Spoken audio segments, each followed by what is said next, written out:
Hello, welcome back. It is time, finally, to talk about my favorite books of 2022.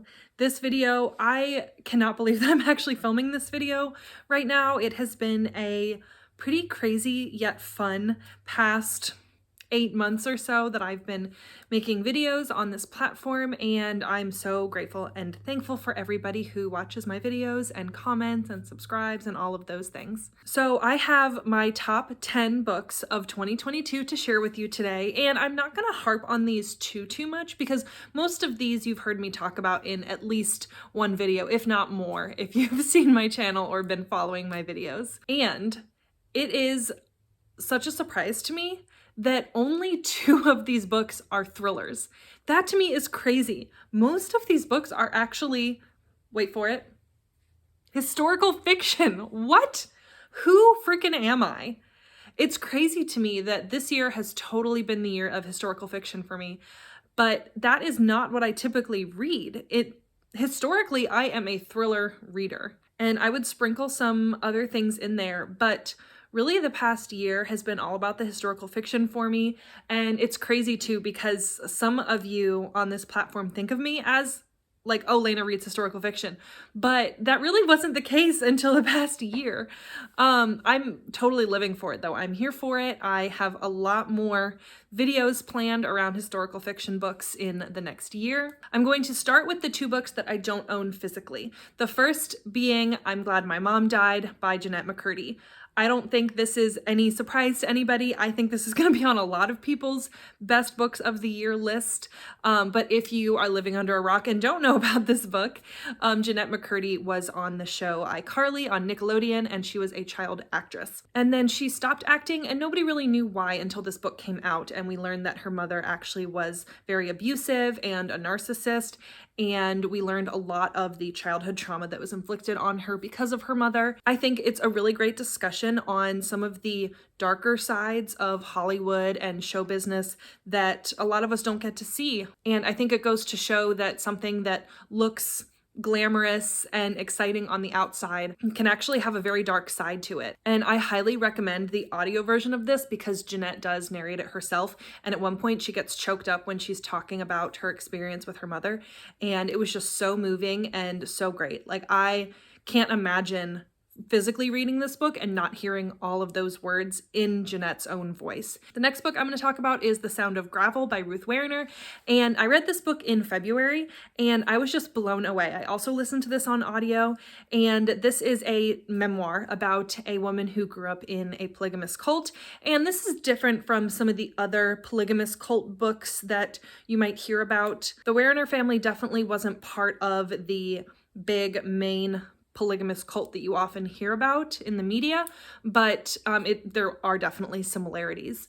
And she talks a lot about her experience growing up in polygamy and the abuse behind it. Ruth talks a lot about some of the abuse that she suffered at the hands of her father, and it was just so heartbreaking to me because she talks about how she was telling everybody she knew. She was telling her mother, she was telling her siblings, she was telling people in the community, and everybody just kept giving her father a pass because he was part of the church, and they kept telling her to ignore it or to forgive him or to stop talking about it, and how hurtful that's been for her as an adult. She also talks about the abuse and trauma that her siblings went through. You also saw just the depth of how poor they really were, because you have one father trying to support all of these different families where the mothers are unable to work because they have to be taking care of the children, and the lack of education she got and everything. It's just, there's just so much with this book, and it's one of the only books that made me cry this year. So that's a big thing. That doesn't happen much.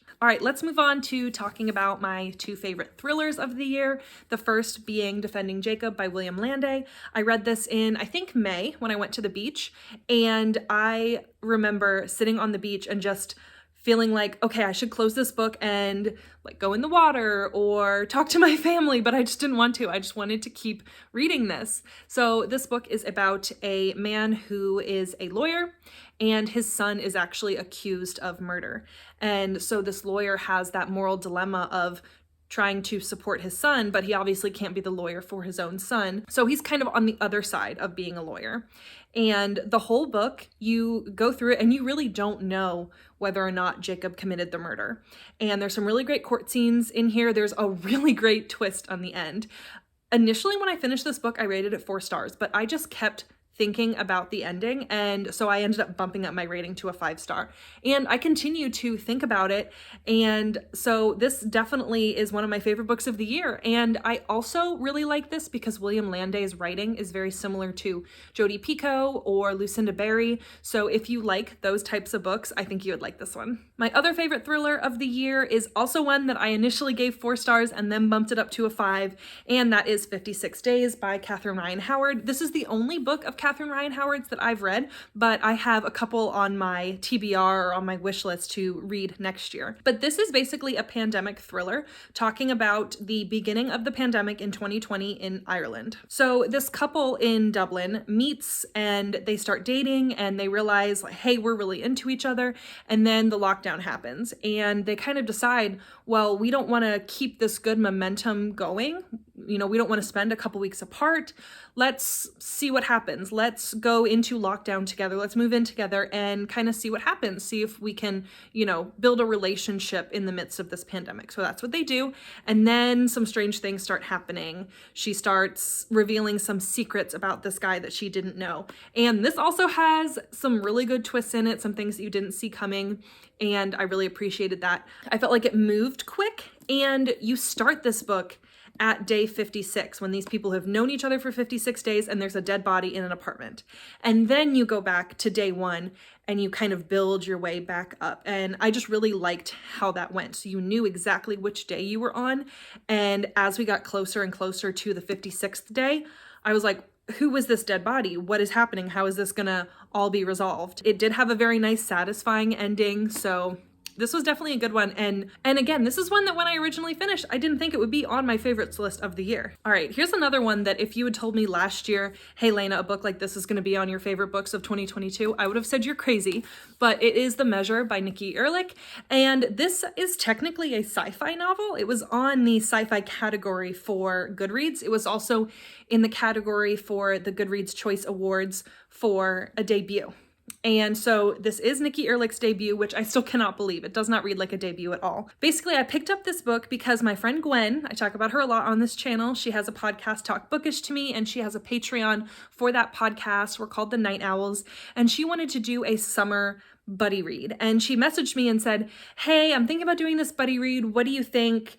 Here's this book. Here's the synopsis. And I read the synopsis and I was kind of like, this is like weird sci-fi dystopian. I don't know about this, but okay, Gwen, sure. You know, just kind of like, I'll go along with your antics, of course. But I ended up actually really loving this. And most of the Night Owls that read this along with us actually loved it too. So Gwen, you picked a really great book for the summer buddy read, but now this means that the bar is set high for next summer, just so you know. This book is basically about a world very similar to ours. Everything is the same, except one day, all of these boxes show up on people's doorsteps, and inside that box is a string, and everybody's string is different lengths. And what they realize is that the length of your string is the length of your life. So if you have a short string, you're not going to live very long. If you have a long string, you're going to live a long, healthy life. That's basically the first chapter of this book, and then the rest of it is just a slice of life following this different group of people and their experience with getting their boxes and getting their strings. And I've heard some people say that this book gets a little bit too political.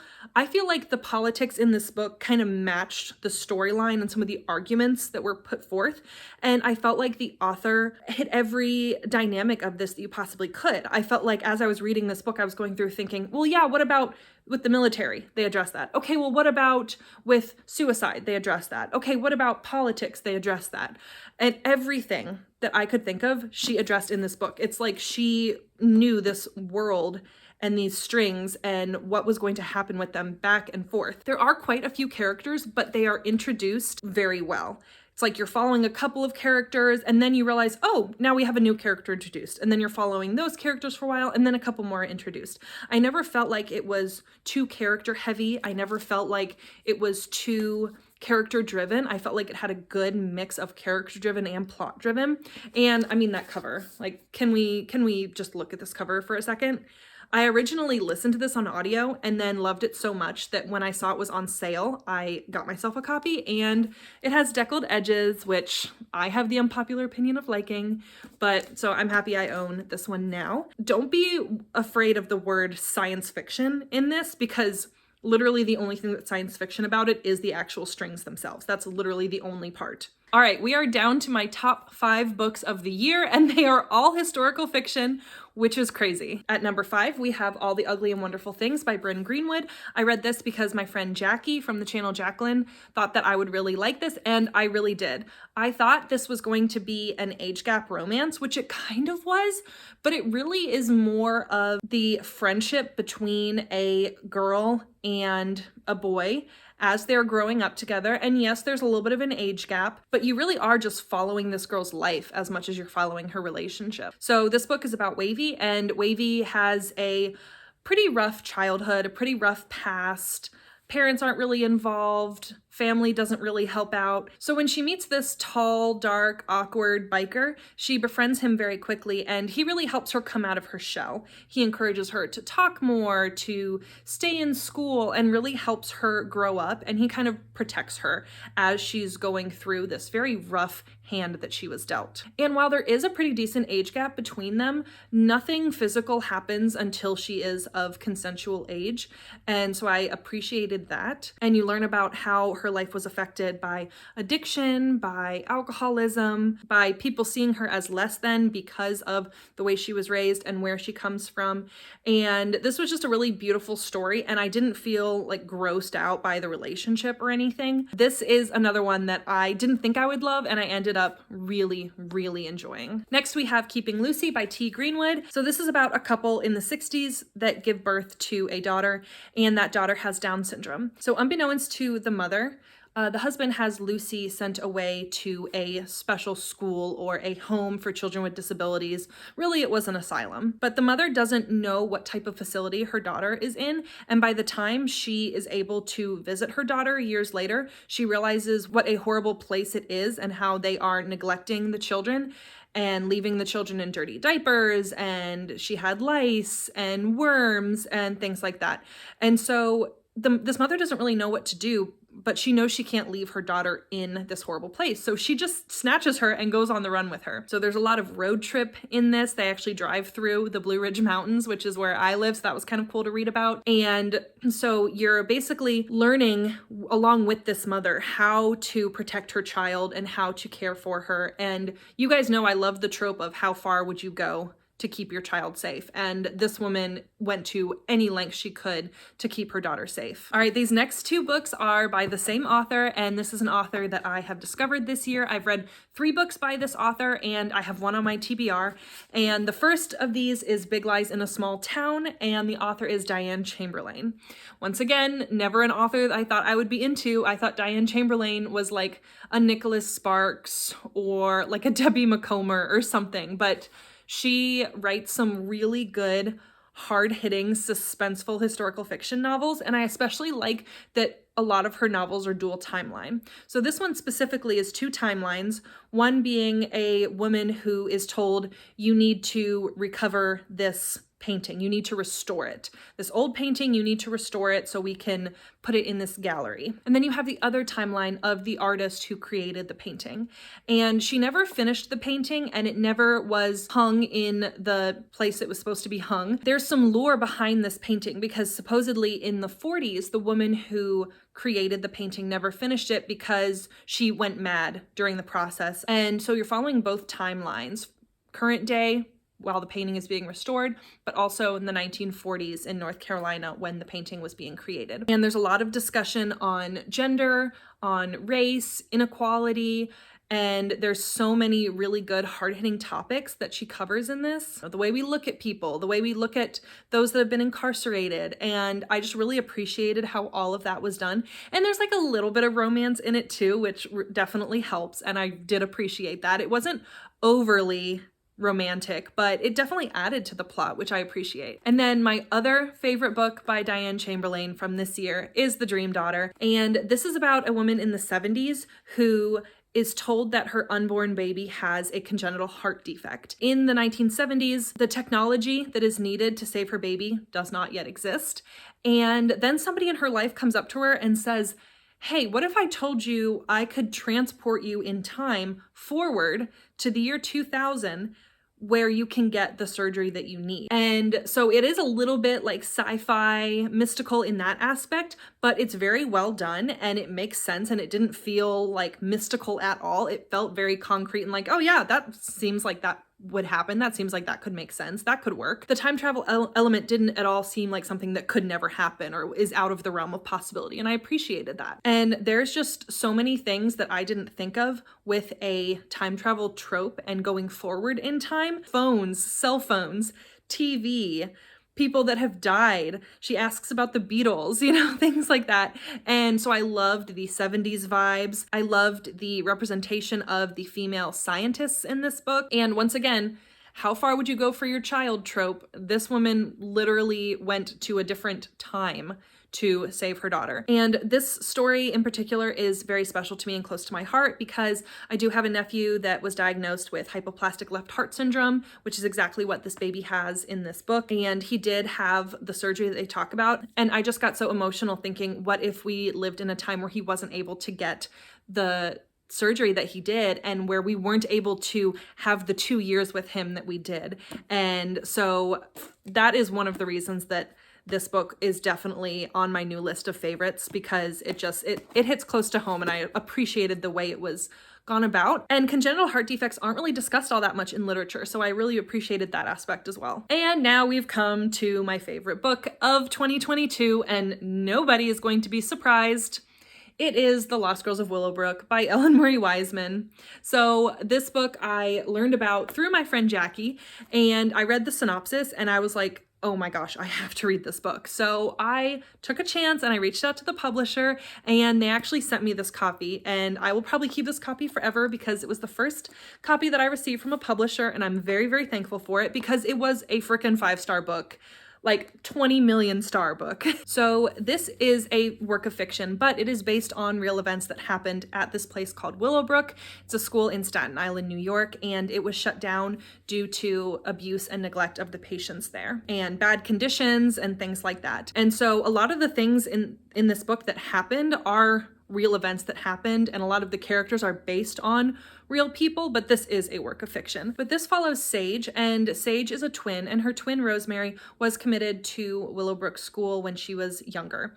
And Sage doesn't really know why. She was just told that she is sick and she has to go to the school and live there. And then one day Sage learns that her sister Rosemary actually went missing at the school and they cannot find her. So she decides to take matters into her own hands and go to the school and look for her. But since they're twins, the staff got them confused and so kidnapped her and kept her there thinking that she was making it up. So they thought that she was lying and trying to pull tricks on them when she said, no, I'm not Rosemary, I'm Sage, I'm her sister. So then she's being held captive in this place where nobody believes she is who she says she is. And then she starts discovering all of these horrible things and all of these terrible practices that are going on at the school. There's also a serial killer subplot in here, which is really great. And just everything about this book was so good. I was on the edge of my seat the whole time I was reading it. I really want to reread this book, and that's how you know it's like a favorite book of the year, when you want to reread it. So I will link my original vlog where I read this, and you can hear more of my thoughts because I basically just gush about this book for like 10 minutes straight. Working in behavioral health and having visited a lot of different types of residential treatment facilities and schools for children with disabilities and things like that, I really appreciated the representation of this. It really shows how far we've come as a culture in the way we take care of our children with disabilities, but it also shows how far we still have to go and how far empathy and care can go for a place like this. I just kept thinking, Willowbrook would have been a totally different place if the staff had more empathy and kindness and saw these children as more than just bodies to keep alive. I'm not gonna get more into all of that. I'm not gonna get on that soapbox. Just go watch the vlog. Okay, those are all of my favorite books from the year 2022. I'm so excited for what I'm gonna read in 2023 because I found some winners this year. So I'm sure I'm gonna find some winners next year as well. Thanks so much for watching. Please hit that subscribe button. It really helps out my channel, and I'll see you in my next video. Bye!